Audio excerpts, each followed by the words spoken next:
Días, queridos amigos, y muy buenas tardes a quienes nos siguen desde España. Tenemos el honor de presentarles la 10ª edición del ciclo de entrevistas Voces por la Sustentabilidad, presentado por el equipo de comunicación de RCU en la página de Facebook WhatsApp. En esta ocasión, pues tenemos el gusto de presentar a dos invitados muy especiales, a la doctora Belén Castellanos Rodríguez, quien lleva el canal Filosofía con Flow, y a nuestro compañero del programa de Ciencias Sociales y Desarrollo Sustentable, el doctorando Pablo Chu. Yo les platico un poco de Pablo. El maestro en Ciencias Pablo Chu es licenciado en Psicología por la Universidad Autónoma de La Laguna, especialista en Psicología Humanista Transpersonal por la Universidad Diego Portales, maestro en Ciencias Sociales por la Universidad Autónoma de Baja California Sur, estudiante de doctorado del posgrado en Desarrollo Sustentable y Globalización de la Universidad Autónoma de Baja California Sur. Como psicólogo clínico se especializó en intervención en crisis, siendo responsable de una cuadrilla de psicólogos que intervinieron en las ciudades de Parral y Retiro después del terremoto de 8.7 grados en Chile. Ha impartido las materias de intervención en crisis, desarrollo humano y sexualidad humana en diversas universidades locales. Actualmente está desarrollando un modelo de intervención en adicciones desde una mirada crítica y con perspectiva de género, como parte de su investigación doctoral en ciencias sociales. Bueno, soy Jorge Peredo, un gusto en saludarlos, me retiro y los dejo con nuestros ponentes principales. Aquí vamos a estar, hasta luego. Doctora Belén, maestro Pablo, muchas gracias por acompañarnos. Bueno, por mi parte me toca presentar a la doctora Belén Castellanos, quien obtiene su doctorado por la Universidad Nacional de Educación a Distancia, la UNED, con la tesis titulada La crítica de Deleuze al psicoanálisis, el proyecto de un deseo políticamente constituyente. Pues es un impresionante abordaje donde la doctora Castellanos va recorriendo a lo largo de 698 páginas la progresión del pensamiento desde Freud hasta Deleuze y más allá. Enmarcada en el emocionante tránsito por caminos desconocidos, inesperados, prohibidos, donde la protagonista es la pregunta. La doctora Castellanos posee la extraordinaria capacidad para manejar volúmenes cuantos de información teórica, los cuales procesa a una velocidad vertiginosa, un ritmo, un flow donde el hilo narrativo va creando un tejido conceptual que ilumina al mismo tiempo que deslumbra, sin perder en ningún momento la amabilidad y consideración para sus lectoras, sus lectores. Hecho que muestra el compromiso pedagógico y la generosidad a la hora de compartir su pasión por la filosofía. A nombre de la Coordinación de Responsabilidad Social Universitaria de la Secretaría General de la Universidad Autónoma de Baja California Sur, damos una cordial bienvenida a la doctora Belén Castellanos a la 10ª emisión del ciclo de entrevistas Voces por la Sustentabilidad, segundo volumen. La doctora nos pondrá sobre la mesa el tema La Tierra Exiliada. Doctora, pues muchas gracias y bienvenida. Hola Pablo, muchas gracias por invitarme y también por esta súper amable presentación, que bueno, me da mucho orgullo esta presentación esta valoración, ¿no? Muchas gracias. Gracias a ti. Entonces, doctora, La Tierra Exiliada. Sí, dentro del conjunto de entrevistas que me propusisteis, bueno, dentro de este ciclo, que era sobre sustentabilidad y globalización, y dentro de ello tenía un cierto margen para elegir, ¿no?, una temática. Bueno, dada mi formación, que es la filosofía, y dada también el bagaje que tengo dentro de ella, en la que tengo como principales referentes, como tú sabes, hablamos muy poco, pero un poco, intercambiamos a Heidegger, a Deleuze, que lo compartimos, y Guattari, también a Bataille, y luego a otros, pero estos me sirven mucho para, en principio, enfocar esta cuestión, que para mí tiene un carácter, bueno, ecológico y ecologista, y bueno, adentrarnos en lo que sería esa tierra exiliada que elegí como título, y digo exiliada, alienada, en el sentido de hogar que deberíamos sentir como tal, no solo la tierra como planeta, sino también el territorio y el cuerpo, que no deja de conformar un ecosistema también en el que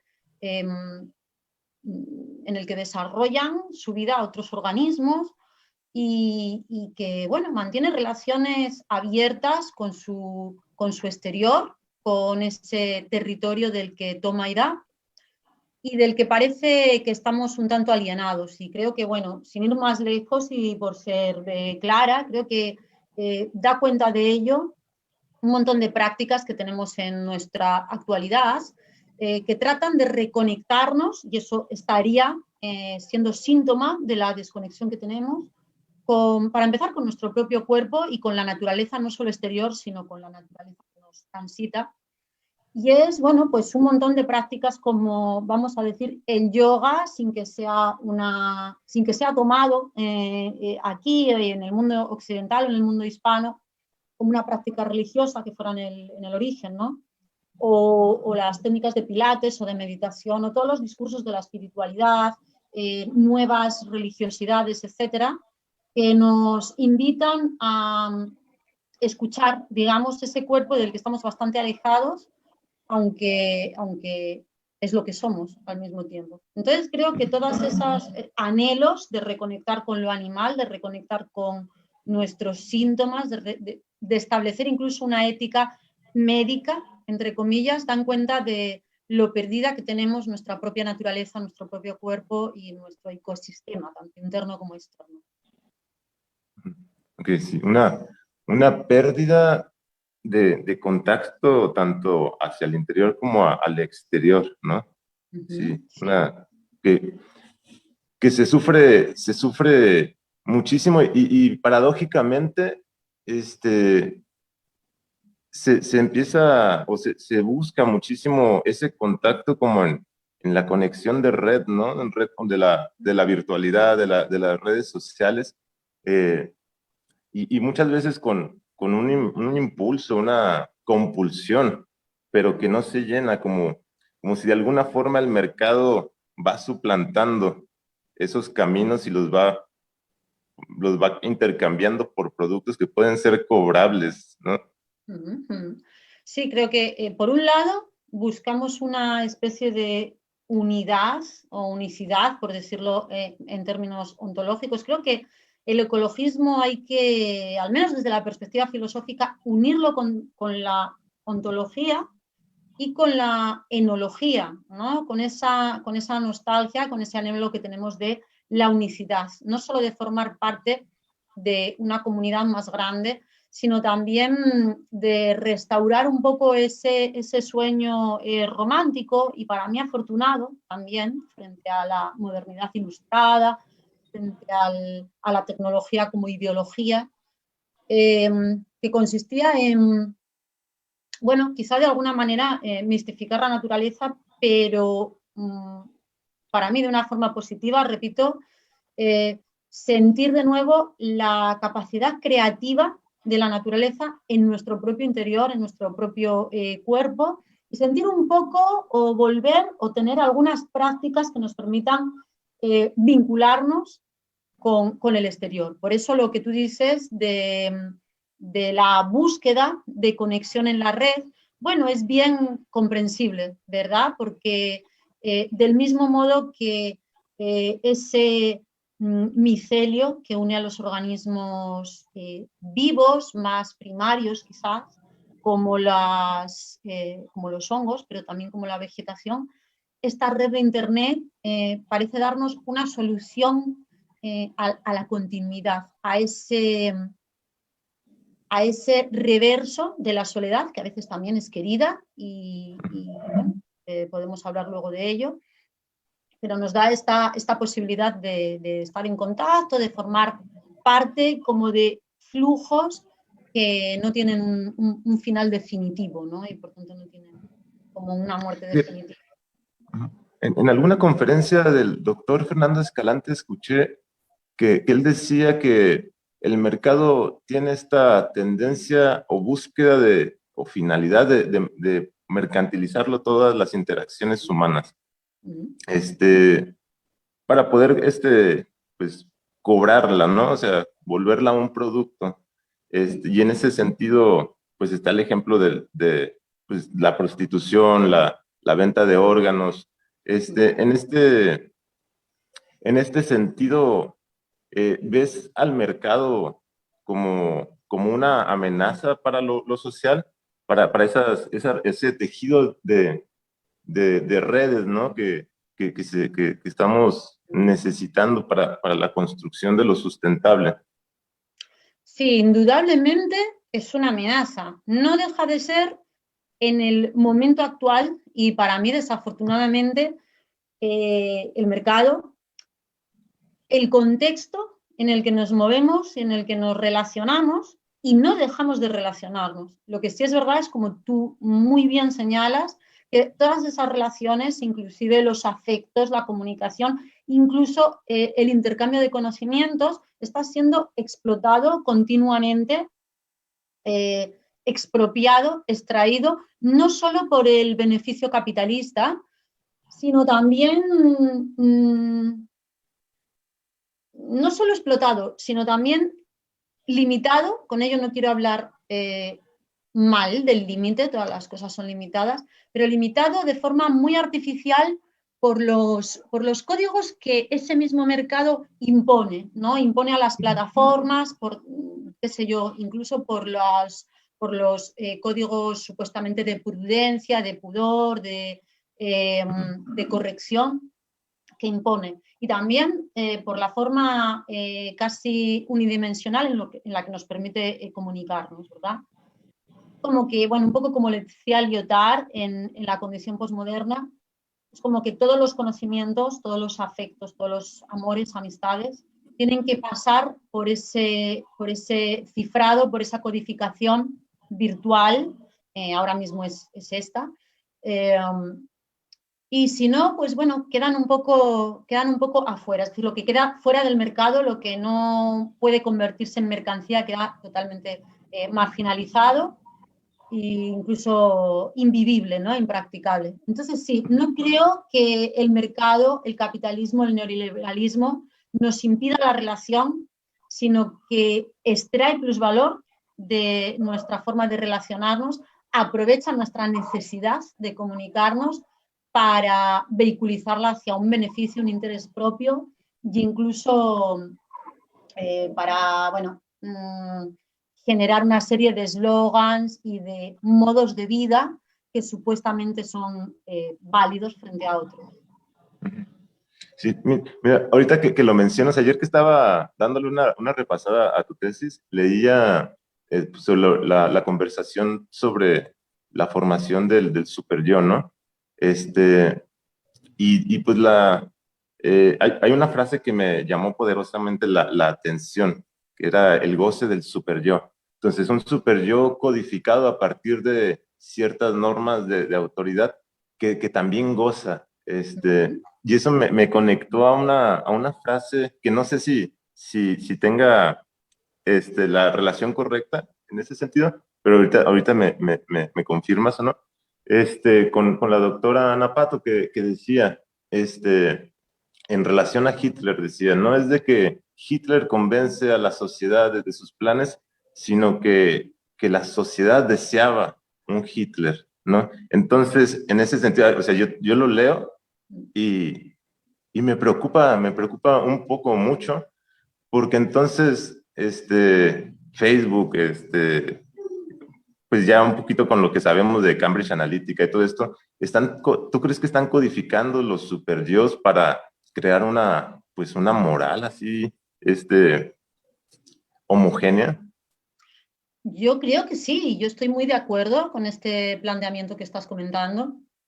También creo que Hitler, como la mayor parte de acontecimientos, no es algo que se impone, sino algo que de alguna manera se viene convocando, ¿no? Como en estas sesiones de espiritismo, se viene pidiendo, convocando, demandando, y al final hay alguien que ocupa ese lugar.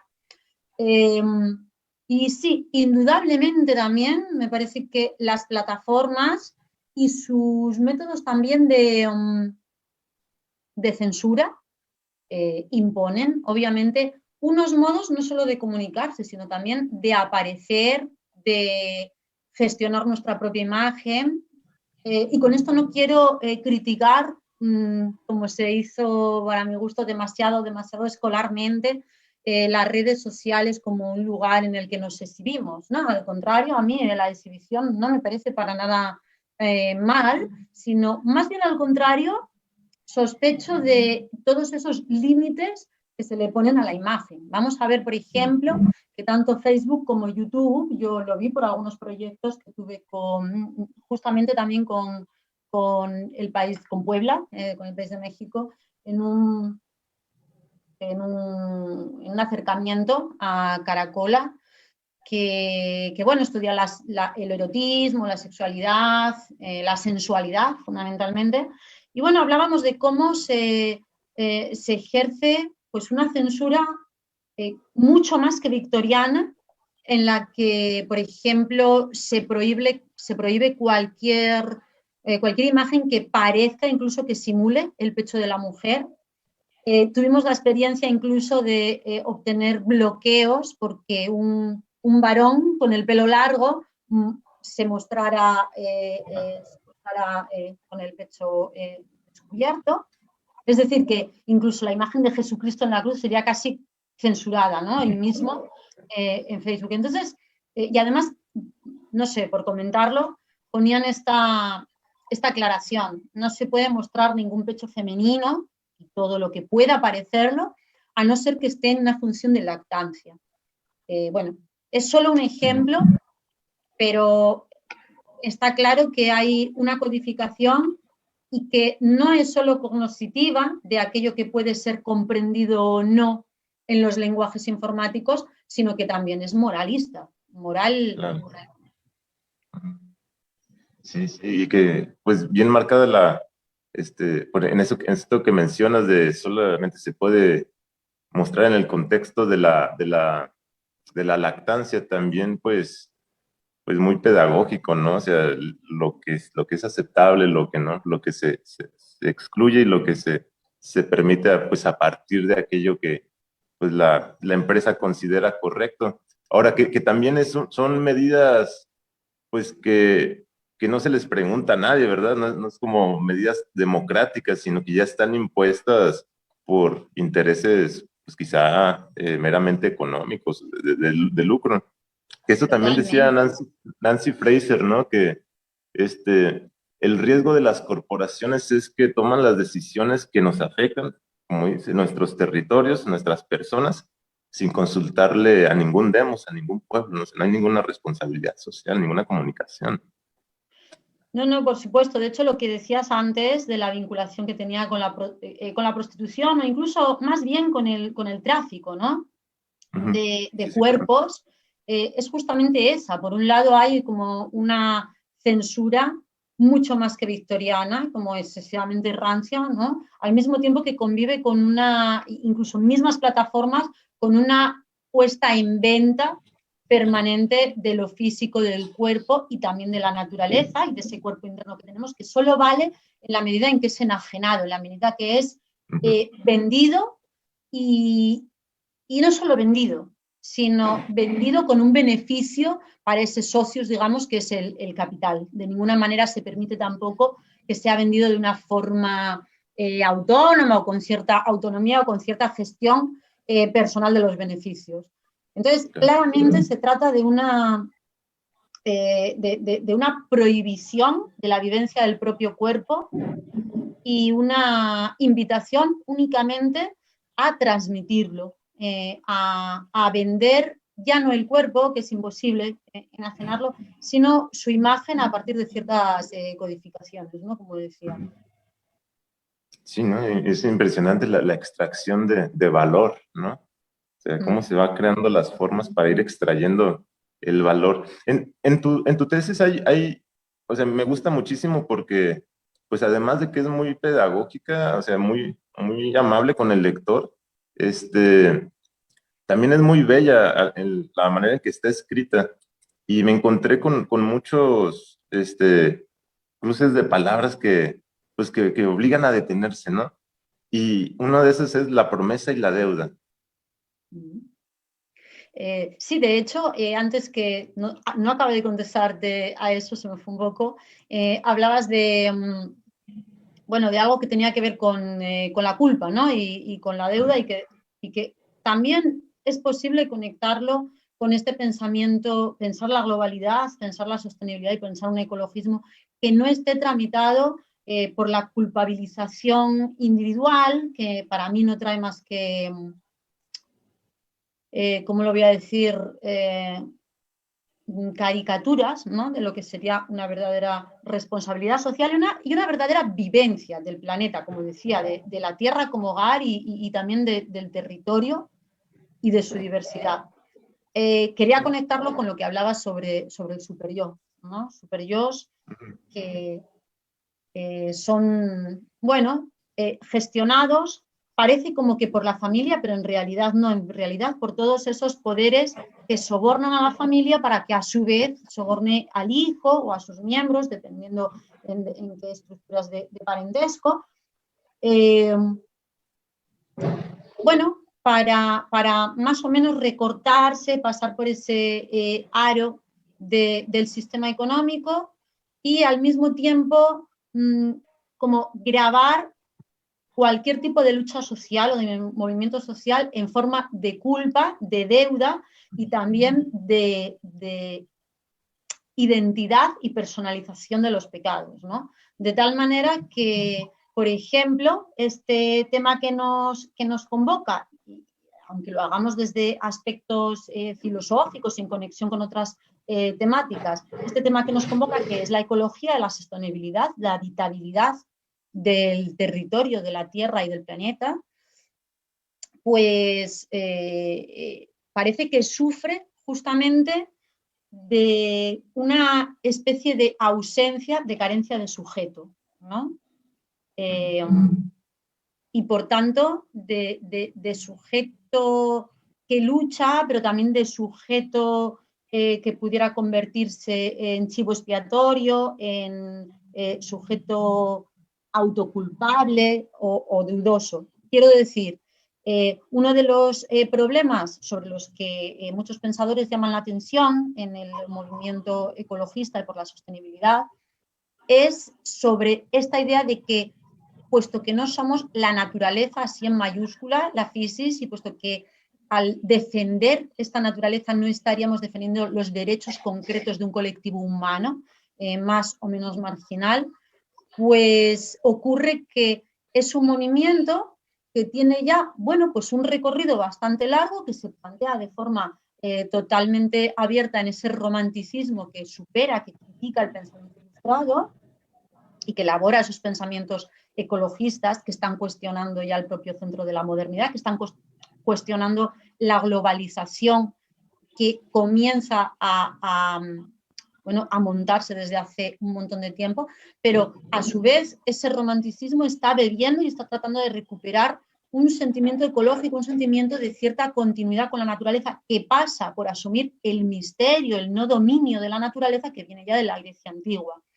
Entonces, bueno, por centrar un poco, diría que es una lucha o una demanda por una democratización más amplia y por una sensibilidad más amplia, no solo con la sostenibilidad en términos humanistas, sino también con la naturaleza como valor ético en sí mismo, que viene de hace mucho tiempo, pero que en la medida que no cristaliza en un sujeto demandante de derechos y por tanto que no cristaliza en una deuda y en una dialéctica de amo y esclavo, en una dialéctica en la que pudiera haber como una especie de conversación en términos conmensurables, pues parece que no prospera y de hecho por mucho que esté como en la agenda política no acaba de darse apenas ningún paso y ni siquiera ningún tipo de discurso que sea un poco popular que se transmita a las masas, que no sea meramente marginal y que tenga, no sé, un referente práctico, unas medidas reales de valorización de la naturaleza, ya digo, de la externa y de esa misma externa o de ese mismo afuera que pasa a través nuestro. Hay también, de hecho, una culpabilización enorme ya de lo que es la naturaleza, de lo que son el instinto y las pulsiones dentro de nosotros mismos. De hecho, todo aquello que es pulsional, que se ve como natural, es tildado, es rebajado a la categoría de reproductivo, involuntario y sobre todo de violento, ¿verdad? Y con ello, pues bueno, podemos observar episodios que tienen que ver con la ecología y que aquí sí que podría potencialmente darse un sujeto y que son episodios de exterminio, porque por ejemplo, todas las comunidades indígenas, incluso las que fueron exterminadas en su momento, y a través en muchos casos de la poesía, que ya sabes que me gusta traer a Heidegger en esta visión o a Heller en esta visión de la naturaleza, bueno, sufrieron de esa idea de progreso, de esa idea ilustrada y de esa idea que arremetía totalmente contra la naturaleza y contra nuestra identificación con la fisis y contra ese mantenimiento de la naturaleza como misteriosa y al mismo tiempo como amiga, ¿no? Se la tildó de violenta y por tanto de eliminable, exterminable. Y no solo lo sufrieron animales, ecosistemas, sino personas, ¿no? Y lo siguen sufriendo. Sí, sí, de hecho, aquí en México, creo que desde el sexenio pasado son 174 luchadores pues protectores de la naturaleza que han sido asesinados por corporaciones, especialmente las corporaciones mineras, ¿no? En ese sentido, yo personalmente me pregunto cómo, ¿no? O sea, si las personas que defienden sus territorios se terminan en la fosa clandestina y pues los dueños de los medios no lo denuncian porque son también cómplices, ¿cómo se puede lograr pues un movimiento lo suficientemente poderoso como para que pueda apelar a ese deseo del poder, ¿no? De consumir, de seguir consumiendo y expandiéndose? Pues no sé, a ver, yo no suelo ser demasiado optimista, pero bueno, esto ya es una cuestión, una tara del carácter, ¿no? Pero creo que si hay algún modo y alguna posibilidad de que el ecologismo tenga salida y de que el ecologismo no sea frivolizado como una especie de sensiblería, de moda, de romanticismo trasnochado, si bien yo digo romanticismo con mucho orgullo, es justamente es justamente en esa posibilidad de conjuntar o de llevar de la mano todo lo que es la lucha por la tierra y la lucha por el territorio. Creo que solo en ese nexo y en esa validación del uno por el otro, y digo validación incluso a nivel de conocimientos, ¿no? Porque la lucha por el territorio es un poco la lucha también por la conservación de conocimientos ancestrales, de conocimientos de la diversidad y de la autodiversidad, de conocimientos, no sé cómo decirte, experienciales, vividos, tramitados en los propios deseos, intereses, en las relaciones presentes de las cosas. Entonces creo que solo una lucha por el territorio que se aúna con la lucha por la tierra, es decir, una lucha, voy a decirlo de esta manera, una lucha que es orgullosamente parcial, ¿no? Que no trata de representar al mundo, de representar el planeta, de representar la Tierra como esa esfera que se ve y que a Heidegger, por ejemplo, le daba mucha pena, esa esfera que se ve cuando nos alejamos de la Tierra cuando en esa conquista espacial, por ejemplo, viajamos a la Luna o ponemos dispositivos en otros lugares y la vemos también exiliada, alienada, como si fuera algo diferente de nosotros y como si fuera eso, una mera esfera azul con puntos verdes y que conformara una unidad objetual y no fuera como es, bueno, nuestro hogar, pero justamente nuestro hogar a condición de ser un hogar diversamente mapeable, ¿no? Un hogar vivido de una forma distinta en cada comunidad. Y una tierra vivida también más poéticamente, o sea, yo entiendo, ¿no?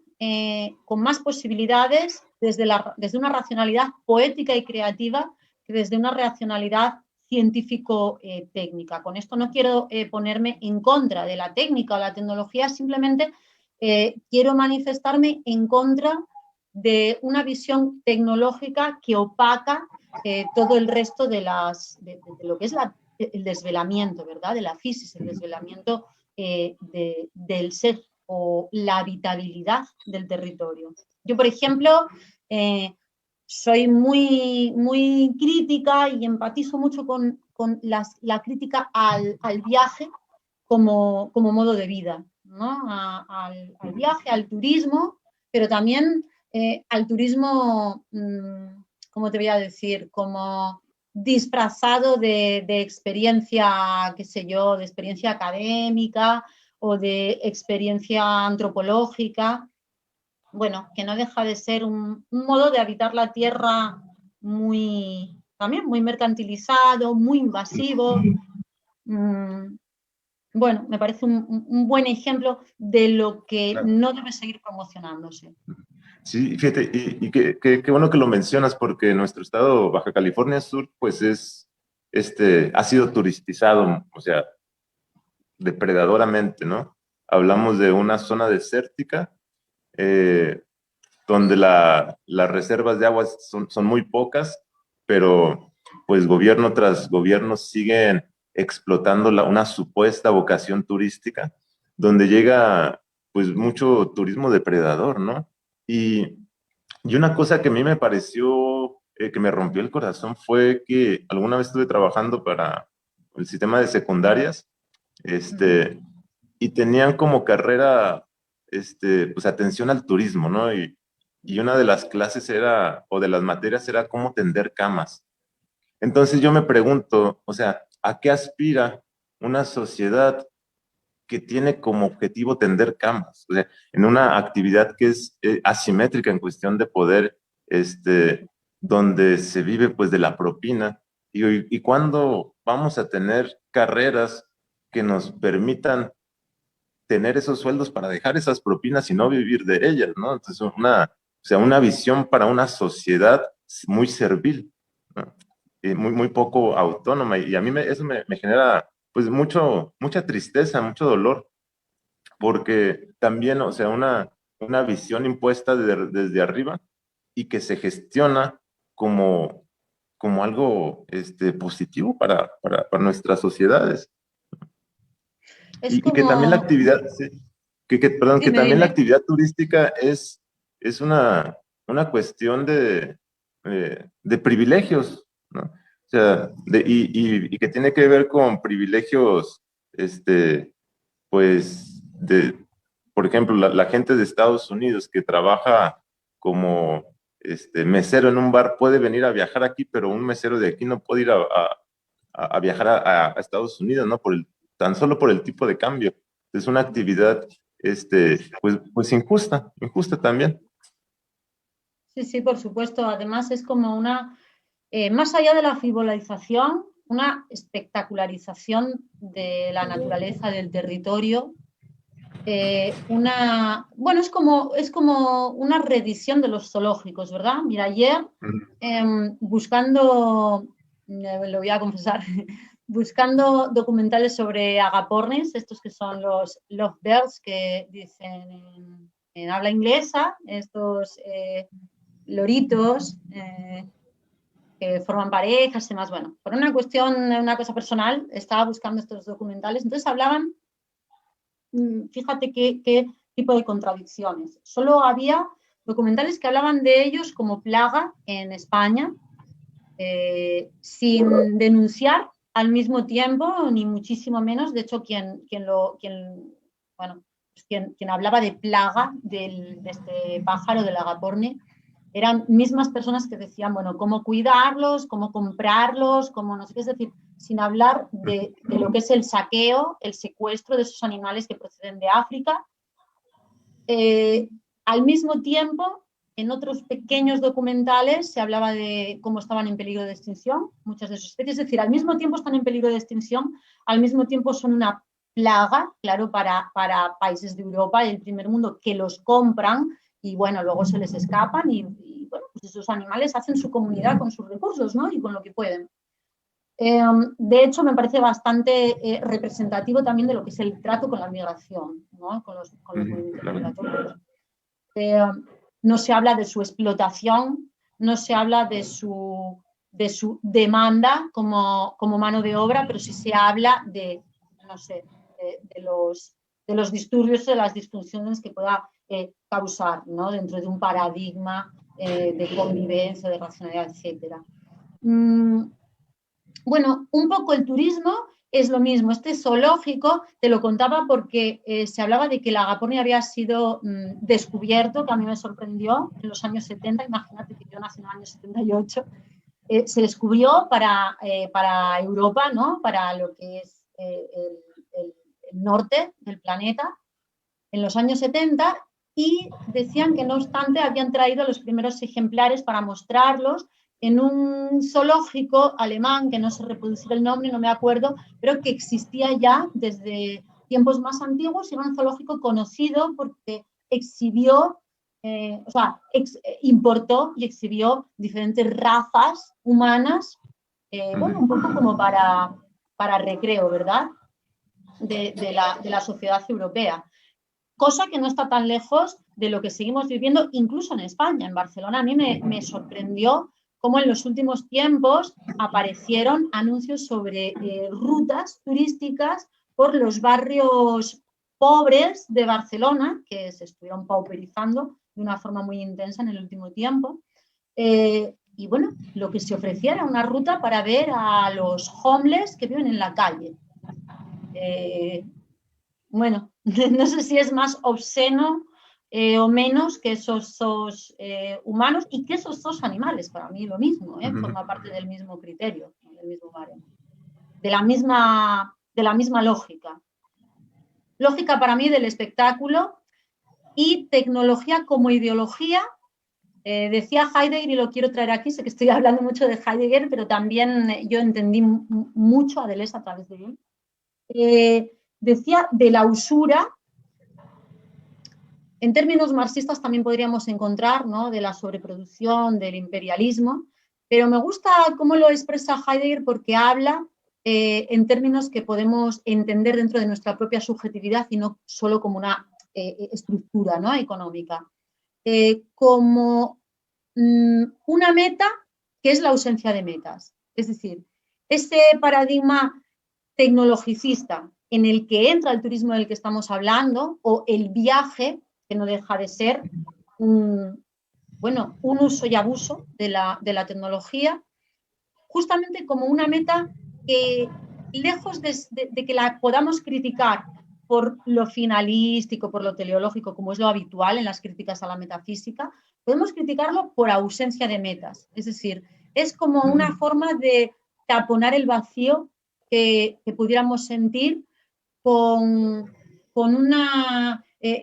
metas que no van a ningún lado, que no son un fin en sí mismo, ¿no? Como por ejemplo esto de conocer un sitio y otro y otro y otro, ir a un museo y a otro, es decir, una especie de recopilación sin sentido y sin alma, digamos, bueno, pues de un montón de paisajes, de folclores, de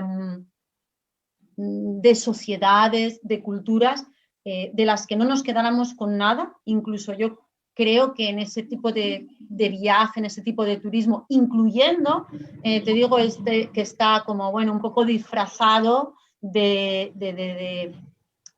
pues de cultura, ¿no? o de conocimiento, o de viaje de estudios, o lo que fuera, o de congreso, como, bueno, pues como una forma de perseguir como esa especie de zanahoria que no nos lleva a ningún lado, pero que se supone que nos da una vida rica, ¿no? Viste que está también como muy de moda y lleva mucho tiempo de moda eso de decir que somos los sitios que hemos conocido, somos lo que viajamos, de tal manera que parece que tuviéramos que estar todo el rato en tránsito, y también de esta forma, como tú creo que estabas indicando, disimular que ese nomadismo es una obligación para otras personas, ¿no? Claro, sí. Una triste obligación. Sí, no, los flujos, o sea, dos tipos de flujos, el deseado y el indeseable, ¿no?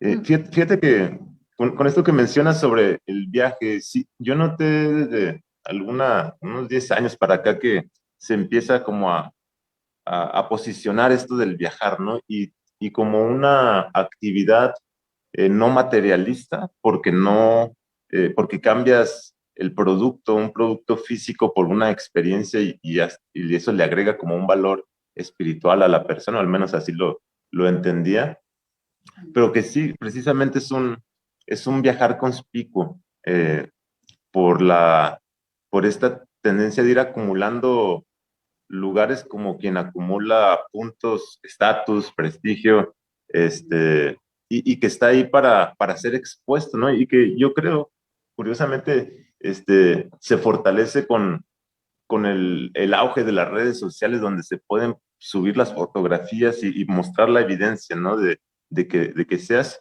y de ahí, pues, creo que ha habido la denuncia de las personas que llegan a los lugares históricos, se toman la foto y se van, ¿no? Sin tener como el interés de comprender o conocer qué hay alrededor de ese lugar. Entonces, pues una visita que tiene más que ver con el yo, un yo narcisista, más allá de un yo que busca explorar, conocer, comprender y abrir los horizontes, ¿no? De lo que ya se sabe. Sí, que de hecho es un yo que creo que a costa de ese viajar a lugares lejanos, desconoce muy, muy intensamente su propio alrededor, ¿no? Sus propias cercanías. Como que vemos que viajamos y entonces se supone que hay que visitar el museo arqueológico, que hay que visitar, qué sé yo, museos artísticos, ir a determinados conciertos, escuchar la música o el folclore de ese lugar, cuando al mismo tiempo hay una presión constante contra el propio folclore y contra toda esa cultura vivida, vivida en lo que es su autenticidad, ¿verdad? Luego, por otra parte, sí, bueno, creo que incluso la experiencia estética está velada con todos estos tránsitos. Yo, por ejemplo, en uno de los viajes que hice un poco así como para desconectar hace un tiempo, visité Roma, lo conocí, no me gustó nada porque me pareció una ciudad muy inhóspita para sus propios habitantes, muy entregada, más todavía que Barcelona, por ejemplo, al turismo, y incluso en la que todo eso que tiene de bello o de histórico, que puede ser del interés real de algunas personas, no es experimentable, porque yo qué sé, pues por ejemplo la fuente de Trevi me pareció impresionante, pero no sé, mi sensación era que había hasta, no sé, como que estaba llena de turistas rubios, me parecían hasta pegados por las paredes, ¿verdad? Como que no había un espacio, todo estaba rodeado de coches, de colillas, de gente, ni siquiera un espacio para una experiencia, ya no te digo, qué sé yo, comunitaria o políticamente revolucionaria, que por supuesto que no, pero ni siquiera para una experiencia estética en términos burgueses, de lo que es bueno, todo lo monumentalístico, ¿no? de la ciudad. Me parece que al mismo tiempo, yo no sé si allí tenéis algunos programas parecidos, pero aquí en Europa se puso como muy de moda. Yo creo que es una de las formas de publicitar o intentar que se convierta en parte de la subjetividad de la gente joven, la Unión Europea, ¿no? Que realmente la Unión Europea, pues bueno, como supongo que sabes, es pues bueno, una unión, ¿cómo voy a decirte? Muy artificial, en la que no hay ni siquiera una lengua o ni siquiera una cultura o traducción, intercambio real de culturas, que es muy económica y que además es económica con unos intereses muy imperialistas, y que no pasa de eso, pero que empezó un poco a convencer a la gente a través, esto lo decía Toni Negri, y al principio me parecía una tontería, pero ahora me parece que tenía un poco de razón, ¿no? A través de las becas Erasmus. No sé si las conoces, es una beca como con la que uno va a otras partes de Europa a hacer un curso, no de los cursos de su grado, ¿no? De lo que antes era la licenciatura o la diplomatura. Y allí tiene como, bueno, esta experiencia que a mí me recuerda un poco a la experiencia típica, al viaje que se vendía como de conocerse a sí mismo antes de la universidad, que aparecía en mucha de la cinematografía estadounidense, el viaje a Europa, pero dentro de los mismos europeos. Bueno, para mí también bastante como eso, superficial, donde no hay una conexión real ni un conocimiento, donde se fortalecen incluso los prejuicios, y donde hay también destinos mucho más deseados y queridos y que no se intercambian en igualdad de condiciones, ¿verdad? Porque, por ejemplo, todo lo que es el mundo de habla inglesa o francesa o inclusive alemana, en últimos términos española, no juega con las mismas, bueno, no intercambia con las mismas condiciones que Rumanía, Polonia, etcétera, bueno, otros países. Claro. Sí, sí. Sí, es una diferencia bien marcada, ¿no? Entre los países como Croacia, pues sí, que están más cerca de Rusia que los que están al centro. Sí. Sí. Y bueno. Volviendo un poquito a la cuestión de los territorios, del cuidado del territorio. En la crítica feminista, Fisher y Tronto hablan de los cuidados como esta actividad de especie donde se tiene que reparar tanto nuestros cuerpos como nuestros entornos, de manera que podamos vivir en ella lo mejor posible. En mi perspectiva, los cuidados han sido también, al menos aquí en México, privatizados, ¿no? O sea, son para quienes los puedan cuidar por esta cuestión del precariado. O sea, ¿cómo cuidas a tus hijas, a tus hijos si tienes que trabajar 14 horas diarias? Entonces, ¿cómo cuidarse en estas condiciones?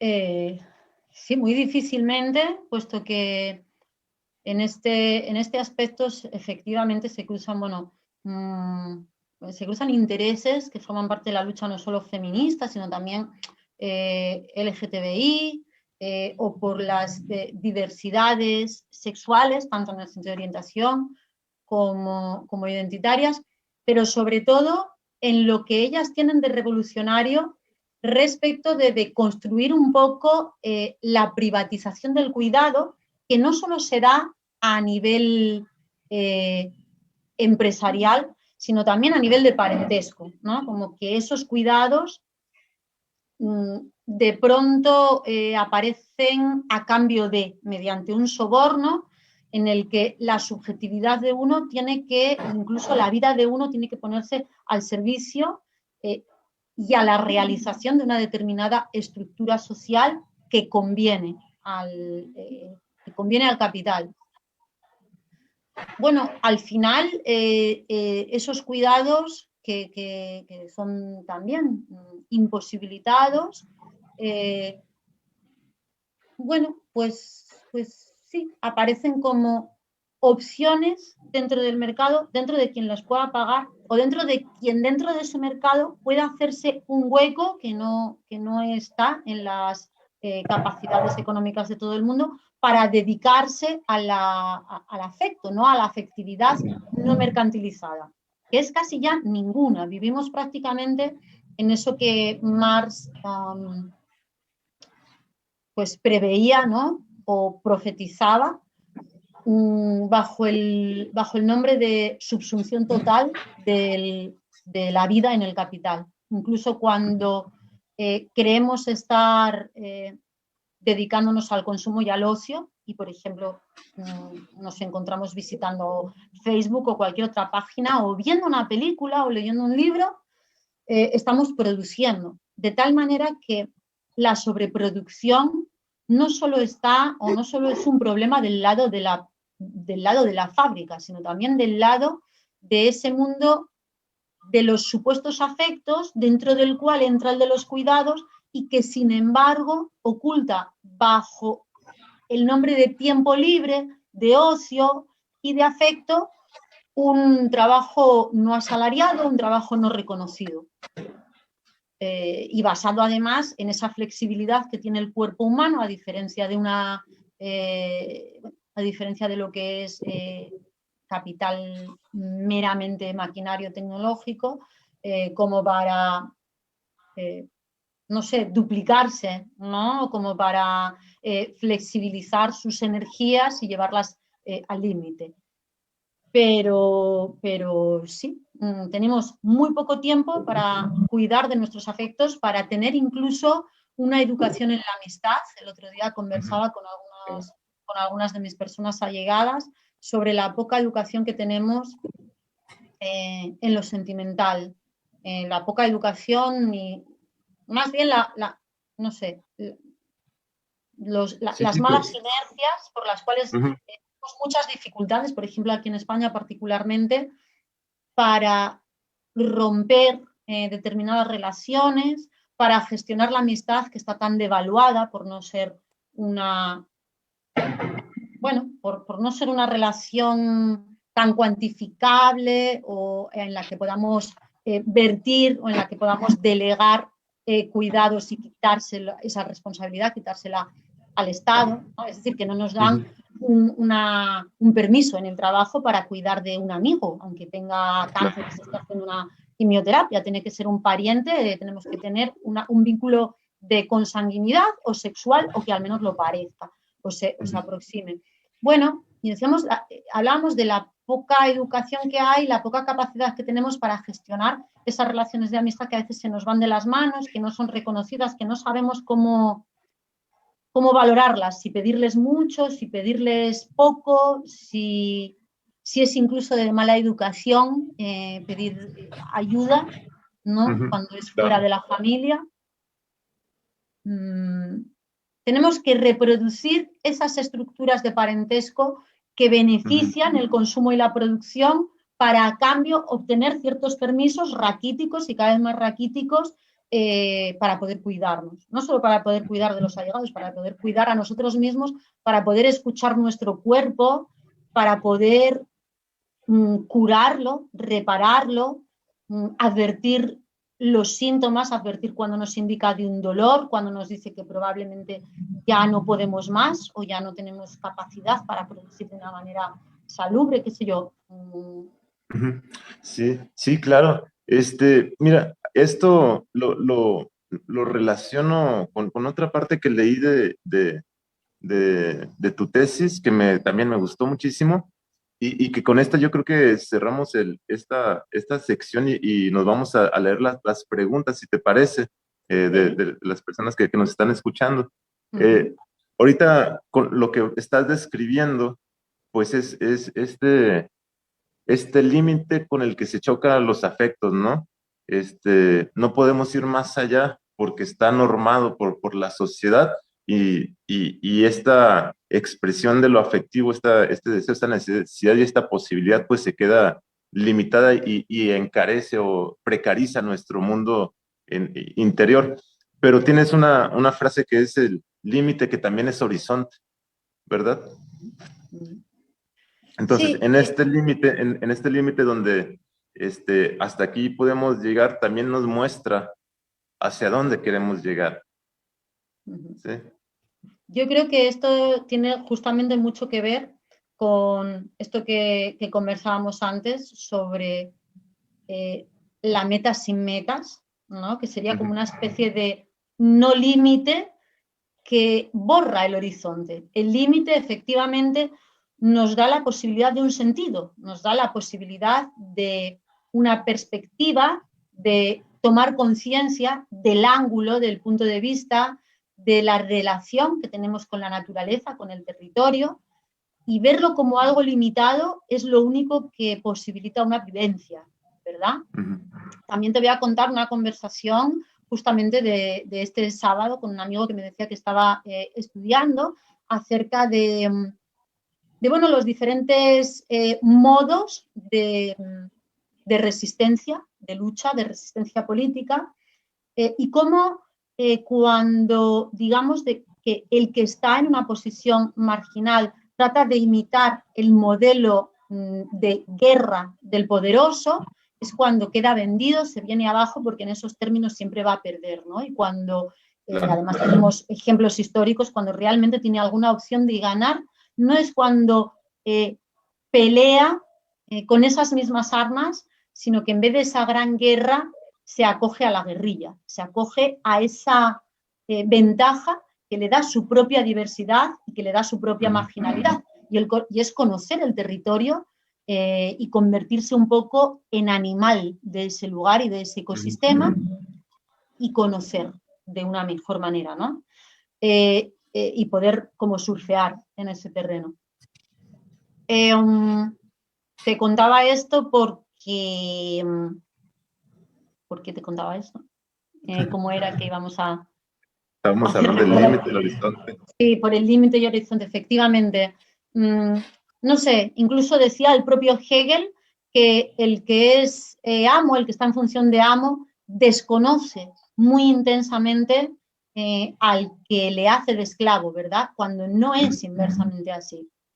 Perder el horizonte, perder la finitud o el límite nos lleva, pues, por ejemplo, a ese consumo insaciable de paisajes, de lugares, de viajes, de visitas, que no tienen como, no sé, ningún significado, en el mejor de los sentidos, que no tienen un aporte, que no hay algo que concretamente estemos buscando. Esto no suena poco posmoderno, aunque yo suelen acusarme mucho de posmoderna, pero en este sentido creo que al menos en el terreno individual hay que tener no una finalidad o un sentido en la vida, pero sí unas fronteras que delimitan lo que queremos buscar para que nuestra creación de nuestra propia subjetividad no sea un trabajo solo del otro, ¿no? Y solo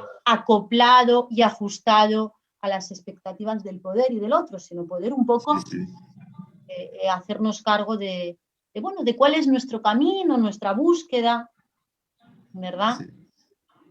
Me parece bien fundamental esto que dices, ¿no? Me acuerdo de una cita de Félix Guattari que dice, las personas que administran el capitalismo entendieron que producir subjetividades tal vez es la forma más importante de producción. Sí. Y de hecho, Sí.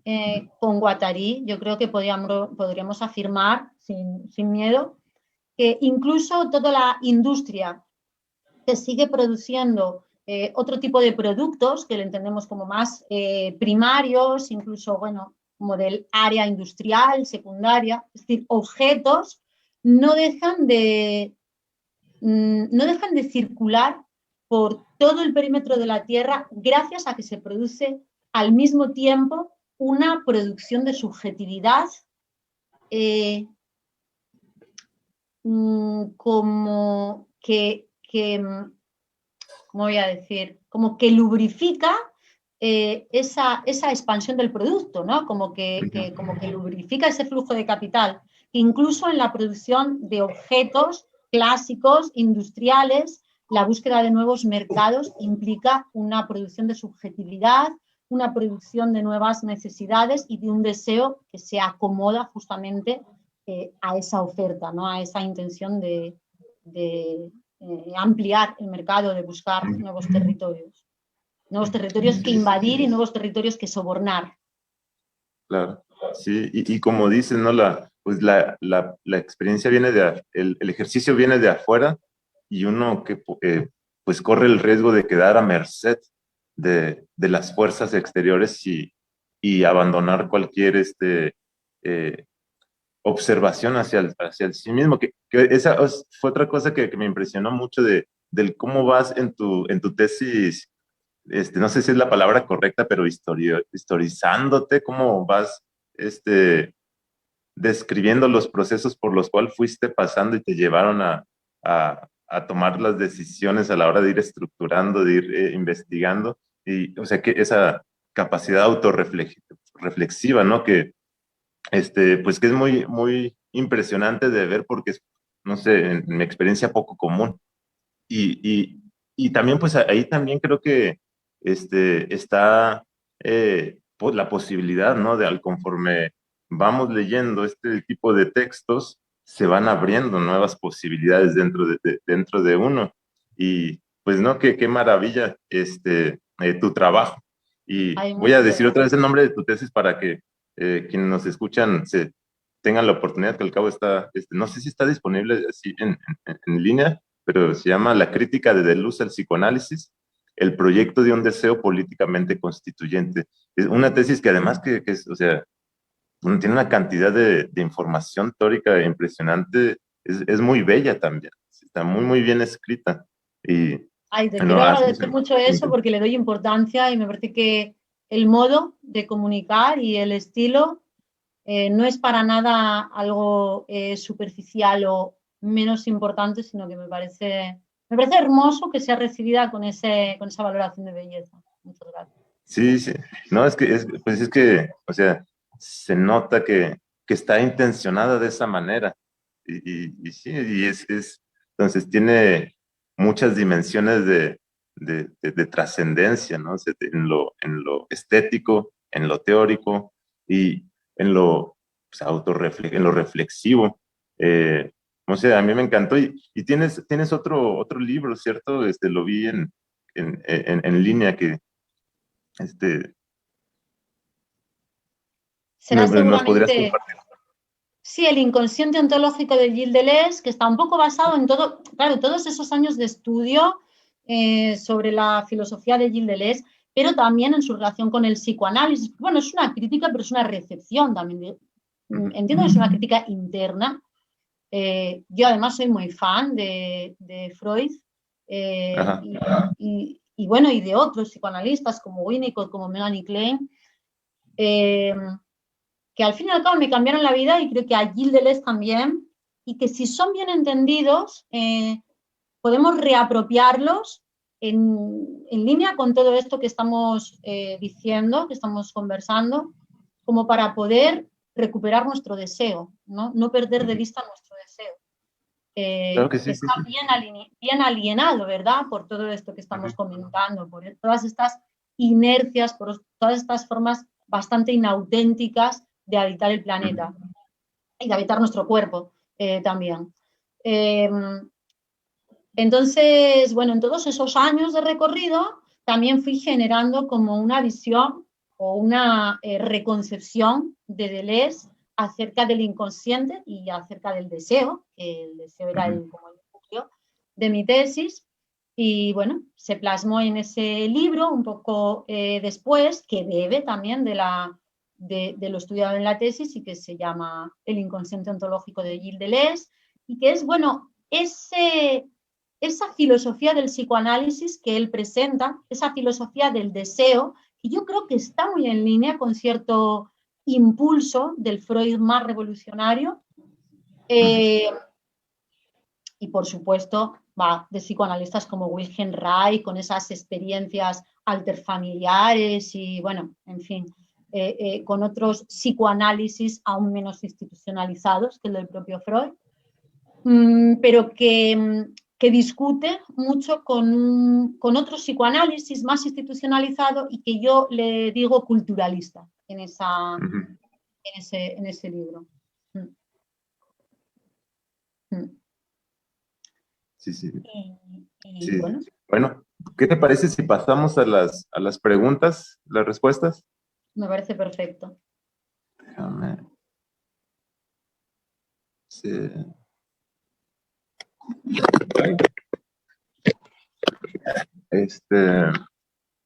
A ver, dice Jesús Pérez Gaona, en América Latina la folclorización de la pobreza es una forma de hacer que la misma sea capitalizable.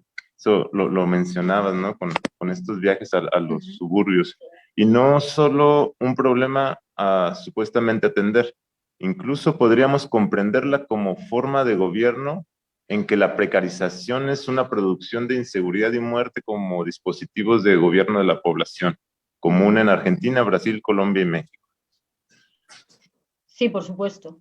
De hecho, cuando la migración no tiene una relación del todo directa con cuestiones económicas o de buscar una mejora económica, en la mayor parte de los casos, y yo, por ejemplo, que estoy muy en contacto con la sociedad y también con el folclore argentino, chileno, bueno, sobre todo el Cono Sur, porque bailo tango, por alguna de mis aficiones, y bueno, por mi pareja, por otras circunstancias, creo que hay una migración muy motivada justamente por esa sensación de inseguridad, ¿no? Que va más allá o que se siente de otra manera diferente que lo que es la mera precariedad económica, que es como el miedo por la propia vida, ¿no? El miedo por la integridad, por la propia vida, el miedo, por ejemplo, que se da mucho en Colombia, lugar en el que prácticamente se hace peligroso cualquier lucha sindical, y cuando decimos cualquier lucha sindical, decimos cualquier movimiento, como tú decías también en Brasil y en todos estos, y en México, y donde tengo también parte de mi familia.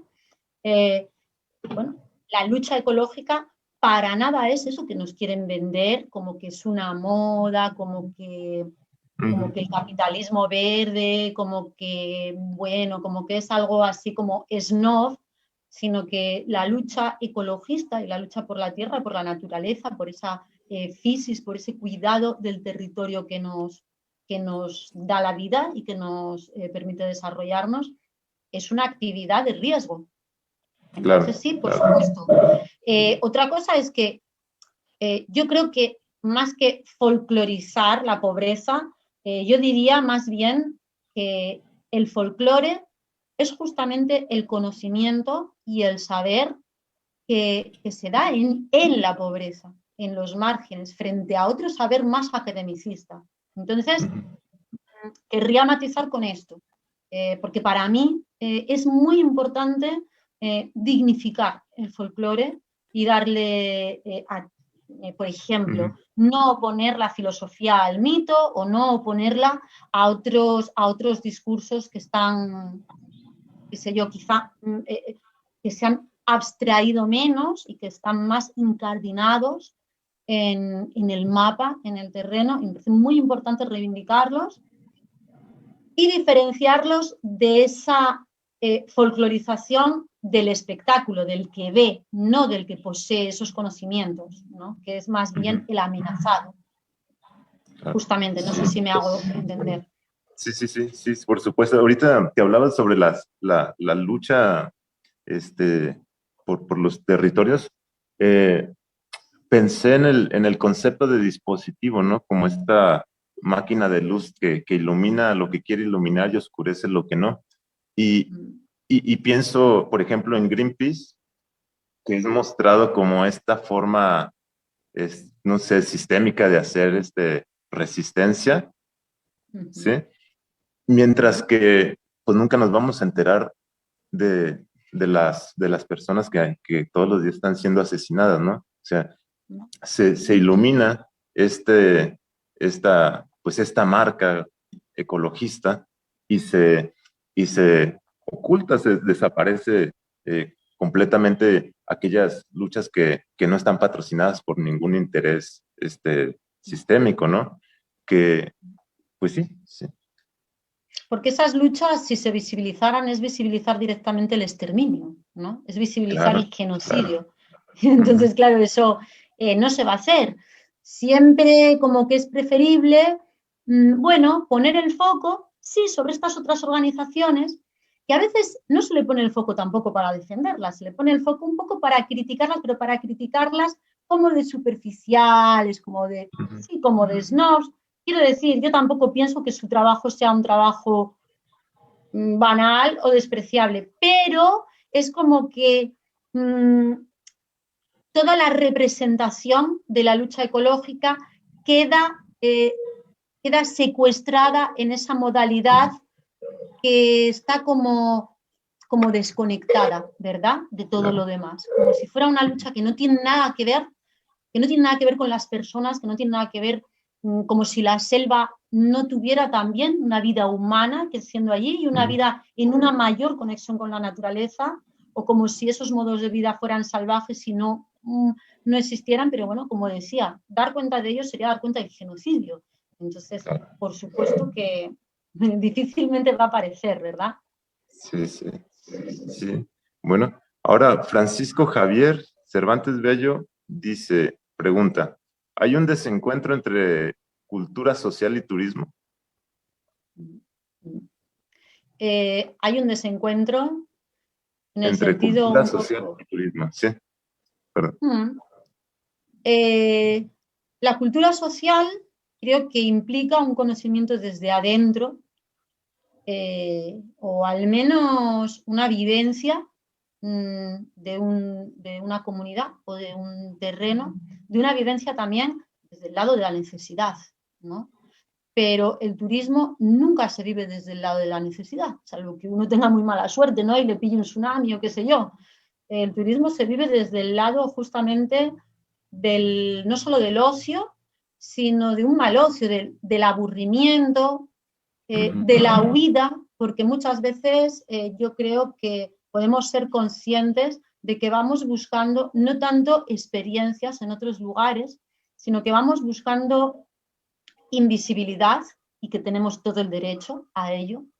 Me parece que es absolutamente comprensible y reivindicable buscar la invisibilidad, buscar la desconexión, huir de nuestro lugar de trabajo, huir del requerimiento de las llamadas telefónicas, etc.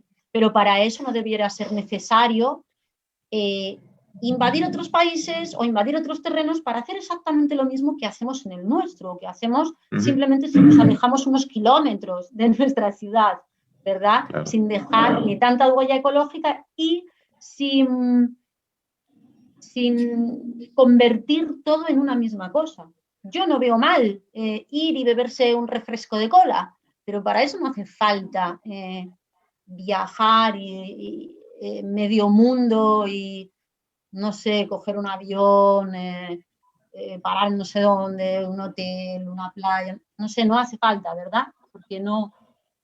Entonces creo que se mezcla un poco esto, la necesidad no de sociabilizar, sino la necesidad que también tenemos y que también es válida y reivindicable de pausar un poco la socialización, de pausar la socialización permanente, agotante, ¿no?, insomne incluso, y que para eso quizá, pues bueno, nos vendría mejor pues escondernos, ¿no?, cerca, incluso en nuestra propia casa, e ir a buscar ese cobijo en otro lugar donde otras personas también necesitan cobijarse, aislarse, y que justamente estamos impidiéndonos unos a otros encontrar ese lugar para una bella soledad, ¿no?, para un recogimiento.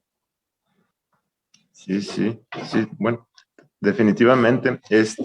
También Francisco Javier nos dice, coincide, dice que es impresionante cómo en las zonas de Los Cabos existe una gran desigualdad social, sobre todo haciendo hincapié en el uso del agua.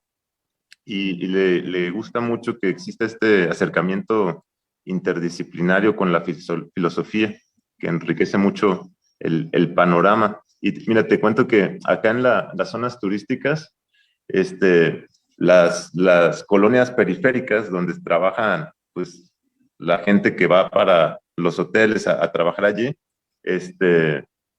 pues son las personas que compran el agua más cara en toda la ciudad, ¿sabes? Se les vende por pipa y un tinaco se los andan dando como en 5 euros, 100 pesos. Y cuando en una casa particular, pues no sé, te gastas 400 pesos al mes por agua prácticamente ilimitada, ¿no?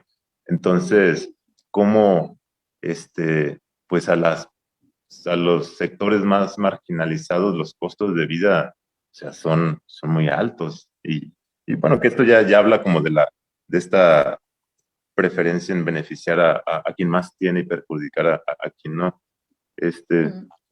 Bueno, pues de nuestra parte, pues llegamos al momento del cierre.